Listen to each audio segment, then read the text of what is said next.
pulled by Councilmember Cummings. This is an amendment of existing contract with the Salvation Army for expanded shelter operation at the National Guard Armory site. Councilmember Cummings. Thank you. So this item's pulled because a number of people had concerns around, who've reached out with concerns around a variety of questions. I'll start with the first, which was people were wondering if we could speak to the fact that there's a number of services this Salvation Army included where Measure F funds were anticipated to help sustain these services over time. And with it appearing that Measure F is not going to pass, we're wondering what the future of these services look like and what we can anticipate on how we can continue to maintain these services over time.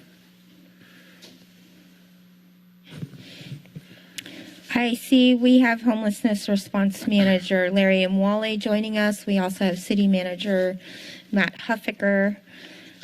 So go ahead. Welcome, Larry. Good afternoon, Mayor and Council members. Thank you for your question, Councilmember Cummings. That is correct. If you recall, in the 3-year Homelessness Response Action Plan that we presented in March with updated information in May, the first year of funding for expanded shelter services is allocated from both ARPA and the California $14 million, but subsequent years were unfunded and contingent upon the ability to find alternative sources. So the tax measure was one potential funding source. As you mentioned, it looks like that is not going to pass. So we'll continue. That will have to be a source of general fund budget allocations in the future, as well as we continue to look for additional funding sources from the state and federal government that can be utilized to continue and support expanded shelter operations. And Councilmember Cummings, I would just add to Larry's comments that there is sufficient room in the budget, both through the $14 million and the ARPA funding that we have available to cover the contract in front of the council this afternoon.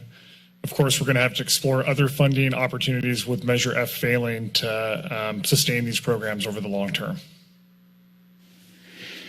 Great. And then the next question.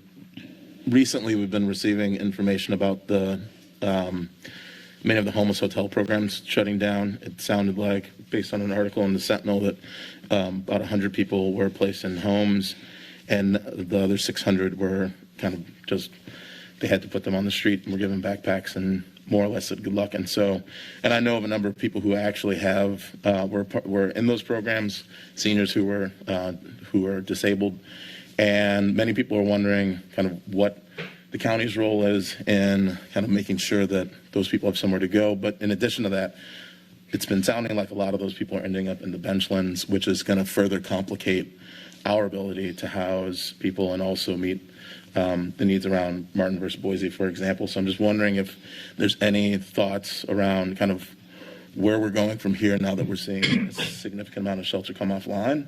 And it's great that we're increasing the number of beds. I'll say that from 60 to I think 135. But I'm starting to hear these concerns, and people are asking me, where can we send these people? Where can they go? Especially some of whom are seniors and disabled. Thanks for the question, Councilmember Cummings, and we've all certainly been receiving correspondence from the community concerned about that as well. I want to make very clear that these facilities are county-run emergency shelter facilities that were stood up during the pandemic with COVID-related funding. As that COVID funding dries up, the county has made the decision to discontinue those programs, and that has unfortunately resulted in the displacement of those that have been residing in those shelters over the last couple of years. The timing is very challenging as we're in the process of standing up additional shelter beds. We're currently essentially reaching capacity as we now move forward with expanding additional beds, in part with the contract that the council has in front of you today with Salvation Army. So We continue to do everything we can to explore all shelter options in front of us. That's the reasoning for this expanded contract today.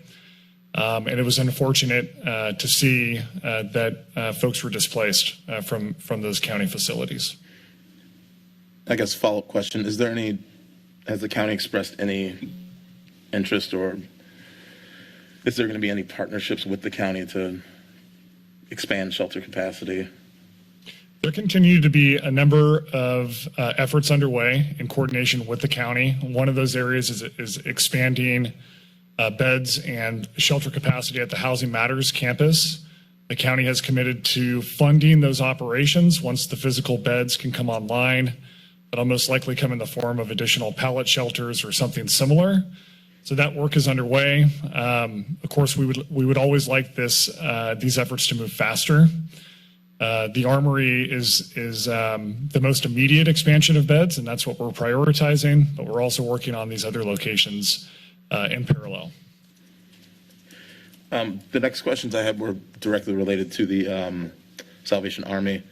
One question that came up was that it was brought to my attention that it sounds like the transportation for people to get from the city or from the different stops to the Armory is not ADA accessible, and also that there are no ADA showers being offered at the Armory. And so I'm just wondering if someone could speak to that, because if we're expanding on this contract, one of the requests was that we include ADA transportation and ADA showers for people who are going to be staying at the Armory. Would you like to speak to that, Larry? Certainly. Yes. With respect to the ADA showers, the city has purchased an ADA shower trailer a couple of months ago that we're waiting on delivery for, that we're expecting sometime in July. So that resource will come online for that. In terms of transportation, yes, the shuttle vans that are used are difficult for folks who are wheelchair bound. That particular shelter location is not prioritized for people with those disabilities, and our outreach team works and looks to place those individuals at more appropriate shelter that can accommodate their disabilities. That location up at the Armory presents some challenges for disabled persons.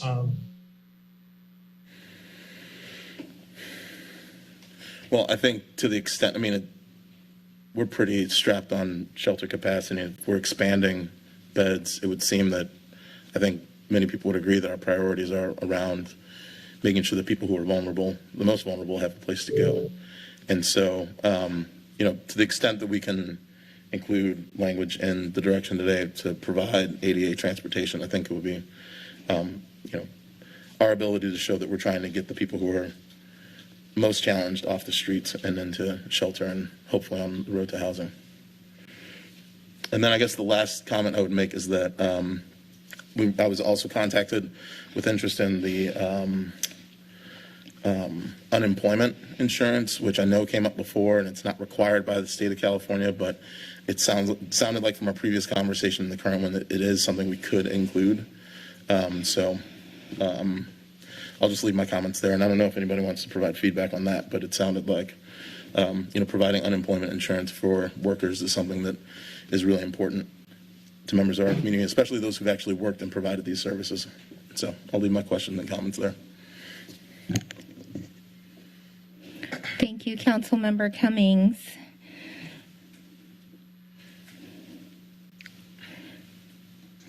Are there any other questions in response to that? Any other comments? Councilmember Brown. Thank you, Mayor. In terms of the question about the Salvation Army's capacity to provide ADA transit to the Armory, I haven't talked with them lately, but in my conversations, I know that they have issues with respect to their own equipment, and so I don't think they actually have the ability to provide that. And so, but I do think it's really important to be having that conversation. So it would be great to see if there are folks from our staff who can talk with them about what, and just get a handle on what those needs are currently, because it does seem like a big gap to not be able to offer a space at the Armory to people who are in a wheelchair, not ambulatory. And then with respect to the question of unemployment insurance, it did come up, and my recollection is that this is something that the Salvation Army as an employer just does not provide, and they are exempt from the requirements because of their nonprofit status. So I don't know that we can cause them to do that. I am interested in that as well, but I just wanted to follow up on that comment. But it would be great if, and I don't know if it requires a motion, but can we just get some additional information about what it would take to make that ADA Accessible? yeah. Thanks for the questions, Councilmember Brown, and the concern around ADA accessibility. That's something that our homelessness response team is aware of and has been in active dialogue with Salvation Army around. As Larry had mentioned, transportation to and from the site has been challenging. Part of that is just having access to the type of equipment that would allow for that full access, but it is something we continue to work on and prioritize. When it comes to the insurance, that's a question that's come up in the past, and our city attorney's office has confirmed that as a religious organization, they're exempt from providing, and we have an inability to require that they provide it. Thank you. I know there was an email that we received with some suggestions regarding the transportation, which I forwarded on to city staff and the homelessness response team to explore. Thank you for your input, and I hope I see some more hands for public input. So we'll be hearing some more input on this item. Does that conclude your questions? Great. All right, I will now take it out for public comment. And let's see if we have any members of the public that would like to comment on a consent agenda number 16. Please sign in here at the clipboard, and anybody in the virtual world, you can raise your hand by pressing *9 and following the instructions on the screen to call in. And I see one hand raised, and the name is Recovery Cafe Santa Cruz. Go ahead and press *6 to unmute yourself. Thank you.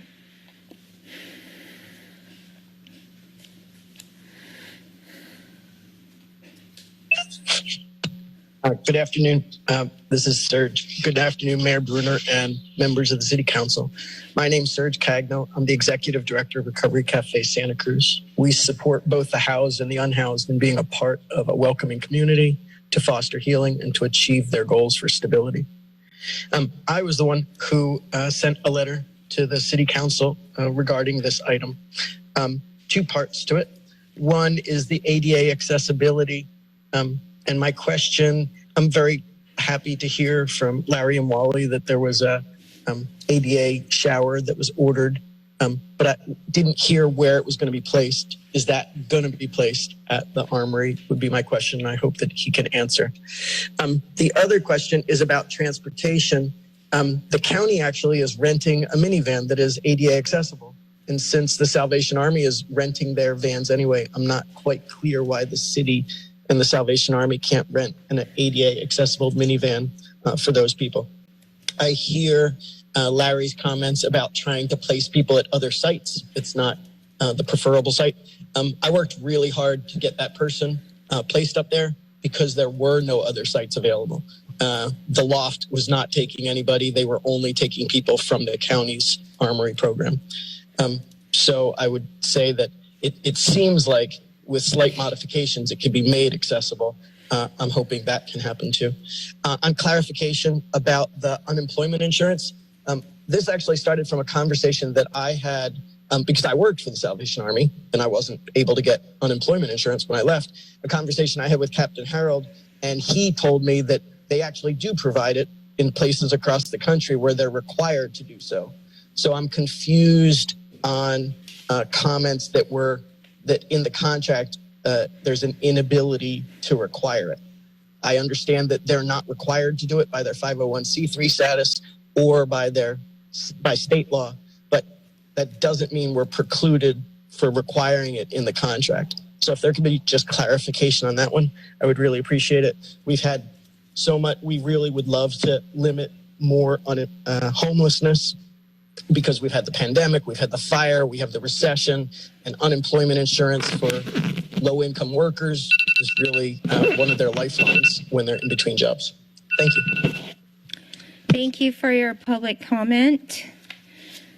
Are there any other members of the public that would like to comment on consent agenda item number 16?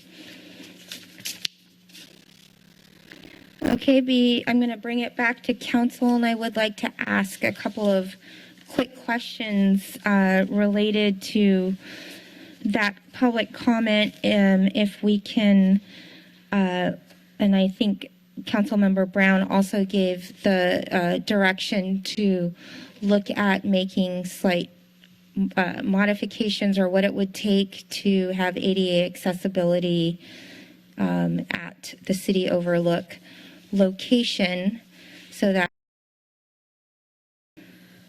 and the unemployment status requirement.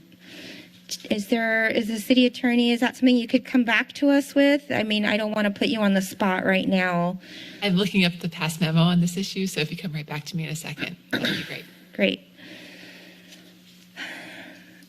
And okay, are there any other council members? Any comments?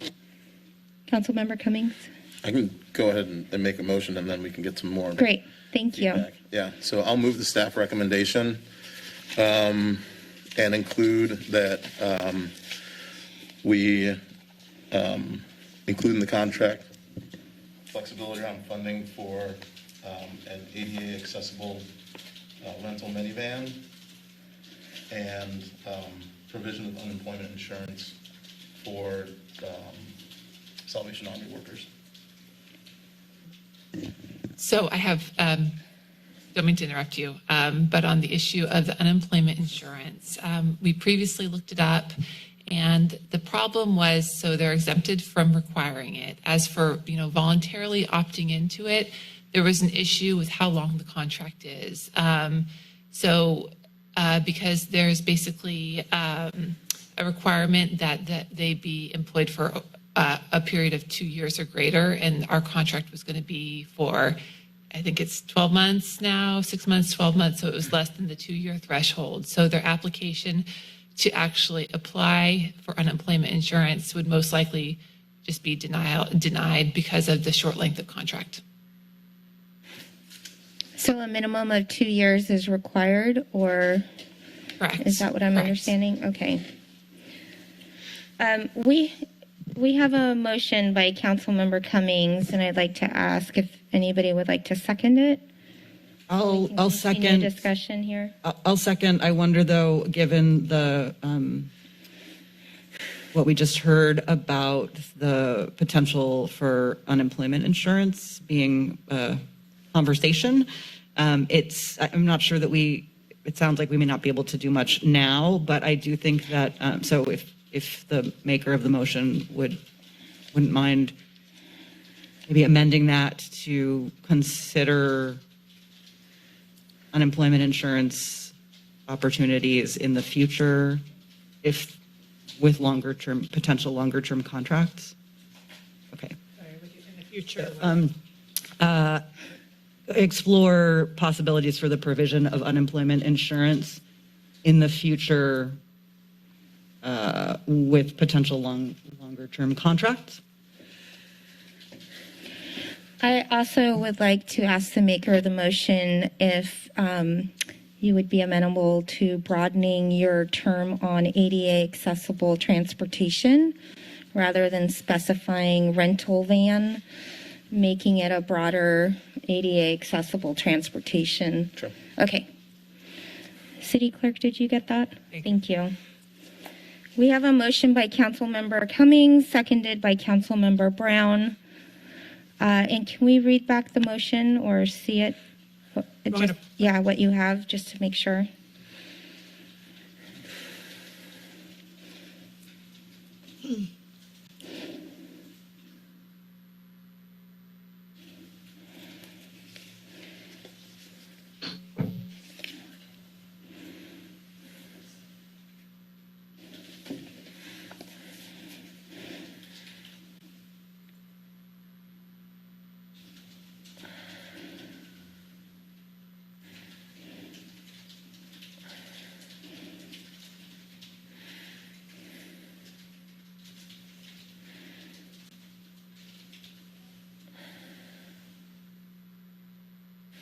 Does that look accurate, Councilmember Cummings? Yeah, I think in the friendly amendment, I think it would be broad term from, I'm still cleaning it up. okay. But Yeah.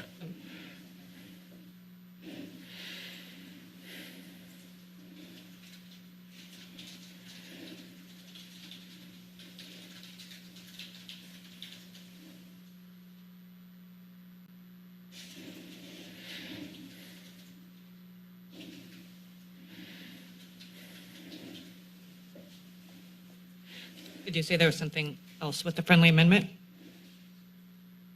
Is that what you were saying? No, that was, no. Oh, okay. That was good. You were cleaning it up, so, yeah. Okay, great. May we, I just have one question. yes. Is there a way we can get an update since the homeless services manager mentioned that we purchased the ADA accessible showers and that we're expecting to get those in July? Is there a way we can get an update with the city manager's update in August on kind of where this is all at? Happy to do that, Councilmember Cummings. In fact, I think we'll be bringing a quarterly homelessness response update in that same time frame. There is a lot of work happening on multiple fronts, and I can certainly include that in my CM update if it makes sense as well. And I have a quick question for Larry and Wale. Where will the ADA showers be placed? Yeah, the intent is to put the ADA shower up at the Armory building, so we'll be servicing that facility. And do other shelter sites have ADA accessible showers? Or is that the only ADA accessible shower? I can't speak. I mean, for city programs, it's just 1220 and the Armory. And so we'll have an ADA up at the Armory building. The shower trailer at 1220 River is not ADA accessible. Okay, For 1220 those River 30 Street as well. participants. Thank you. Councilmember Kalantari Johnson.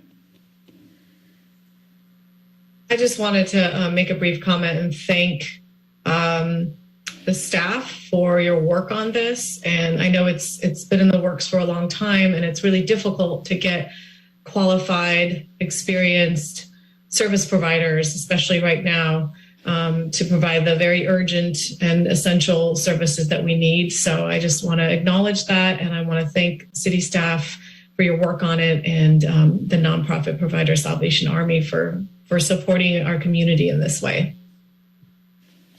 Thank you, Councilmember Kalantari Johnson. Councilmember Myers. Yeah, I just have a question for probably Larry and maybe Cassie, I'm not sure, who put together the contract with the Salvation Army and the negotiations it took. I know it took a number of months to get that done. With the potential sort of, it's not a directive, but with the request to try to also have them provide that unemployment insurance as part of it. I mean, do we see that as having a problem with negotiating contracts, both longer term contracts with them as an employer? So in other words, I guess my question is, we're hiring them, and just trying to understand that clause, whether it's Salvation Army or any other nonprofits, do we anticipate that anticipate having problems with that kind of contract language in the future? I'm not sure who that would go to. I guess Cassie, maybe. Sorry, I'm not sure I understand. Do I anticipate the way I'm reading the way I think you remarked that the way I'm reading the motion is to include basically for a longer term contract that whoever the company is or the nonprofit that we are hiring should be required to provide unemployment insurance for people who have worked for them under this contract with the city. So I'm just trying to understand if we think that would impact our ability to complete contracts with various vendors. I understand the intent. I'm not questioning the intent of trying to have everybody have access to unemployment insurance, but I'm just kind of wondering about how it may impact our ability to actually attract and get vendors under contract. Well, maybe I see Lee's head popped up, and he may be able to comment on this. I can just say generally, because they're exempt from requiring that benefit, that's something that they're going to be hesitant to provide. And I can say, we're in a situation where they literally can't provide it because our contract length is too short. Whether or not we would be able to, if we had a longer contract length, we'd be able to negotiate with them. I think that's up in the air right now. Okay, thank you. Yeah, I'd add, good afternoon, Mayor and council members. I would just add that we would need to have, as Attorney Bronson mentioned, a minimum of a 2-year contract in order for the state to approve that. So that would mean we would need to have the funds set aside for the 2 years.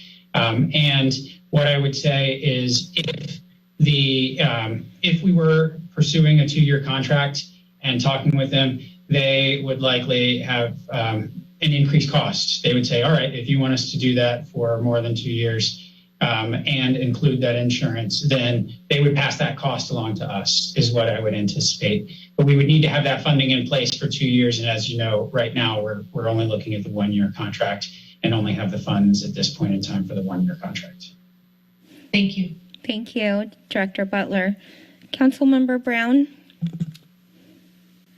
Yeah, thank you, Mayor. The language was simply to suggest that in the future, should we be exploring longer term contracts with a provider, that we explore the possibility of including unemployment insurance. So I'm not sure why we're going down the road of wondering what the Salvation Army will do if we ever get to that point. The whole point was just to say it's a priority to explore that, should we be able to in the future.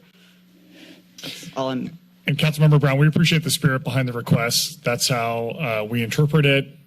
We hope to be fortunate to be in a position where we can have some longer term agreements with our community partners and not be in the situation where we have these short term contracts. And a lot of that's just a symptom of the limited funding that's supporting these efforts. So if we find ourselves fortunate enough to have some longer term agreements, it's something we can certainly circle back on.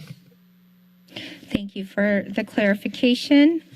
And at this time, we have a motion and a second with accepted friendly amendments. May we have a roll call vote? Council members Kalantari Johnson, Aye. Golder, Aye. Devices. Cummings, Aye. Aye.